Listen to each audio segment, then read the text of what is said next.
ইসলামী সংস্কৃতির মূল প্রতিপাদ্য হচ্ছে জীবনের সকল ক্ষেত্রে আইন চলবে আল্লাহ পাকের।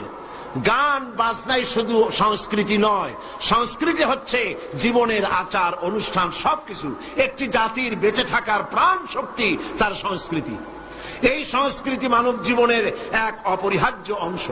কিন্তু আমাদের দেশে সংস্কৃতির নামে মানুষের ধর্মীয় পরিচিতি কে বিগড়ে ফেলানো হয়েছে। যেমন যেমন আমাদের দেশে বর্ষবরণ, পয়লা বৈশাখ, বর্ষবরণের ব্যাপারে, পয়লা বৈশাখের ব্যাপারে আমাদের কোনো আপত্তি নাই। পয়লা বৈশাখ মানুষ দোয়া করেন, কোরআন শরীফ পড়েন, দরুদ পড়েন, দোয়া করেন।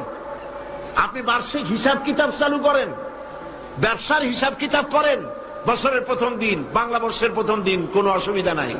কিন্তু এই বর্ষবরণকে কেন্দ্র করে যে অপসংস্কৃতির চর্চা হচ্ছে, আমরা এটারই বিরোধিতা করি। কথা বুঝে আসছে কিনা?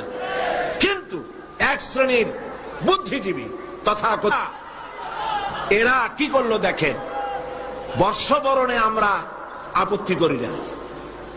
আপনি বছরের প্রথম দিন আল্লাহ আল্লাহ করবেন, অসুবিধা কি? আপনি মুনাজাত করেন, আয় আল্লাহ, বিগত বছরে যত গুনাহ করছি, এই যে পয়লা বৈশাখ আসতেছে না, আপনি বলেন আল্লাহ এই গত বছর যত গুনাহ করেছি মাফ করে দাও, আগামী বছরটা, নতুন বছরটা আমার জন্য ভালো করো।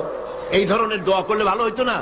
আচ্ছা, তা না করা হলো, মঙ্গল প্রদীপ জ্বালানো হলো, রাখি বন্ধন বাঁধা হলো, উলুধ্বনি দেওয়া হলো, কপালে তিলক পরা হলো, মেয়েদের গালে যুবক ছেলেরা উল্কি আঁকায় দিল। এটা কি আমার সংস্কৃতি? বলেন, এটা আমার সংস্কৃতি? প্রিয় ভাই সব, অপসংস্কৃতি।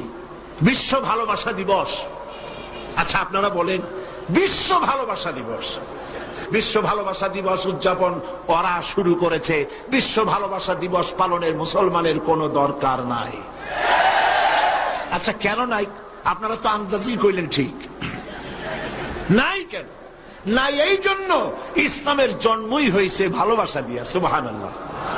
আল্লাহ পাকের নবী বলেছেন, আদ-দীন ওয়ান নাসিহা, দিন হলো ভালোবাসা, কল্যাণ কামনা করা। মাকে কতটুকুন ভালোবাসতে হবে, পিতাকে কতটুকুন ভালোবাসতে হবে, স্ত্রীকে কিভাবে ভালোবাসতে হবে, সন্তানকে কেমনে ভালোবাসতে হবে, এই ভালোবাসা শিখিয়েছে ইসলাম। ইসলামের প্রতিটি দিন ভালোবাসা। যাদের জীবনে কোনো ভালোবাসা নাই, বছরে তাদের জন্যই একবার ভালোবাসা প্রয়োজন হয়, একদিনের জন্য হলেও। যারা সারা বছরে পান্তা ভাত খায় না, অন্তত একদিনের জন্য হলেও রমনা বটমূলে গিয়ে এক থাল পান্তা খাওয়া তাদের জন্যই জরুরি। বন্ধুগণ, এর নাম সংস্কৃতি নয়, এর নাম অপসংস্কৃতি। এর নাম কি? অপসংস্কৃতি।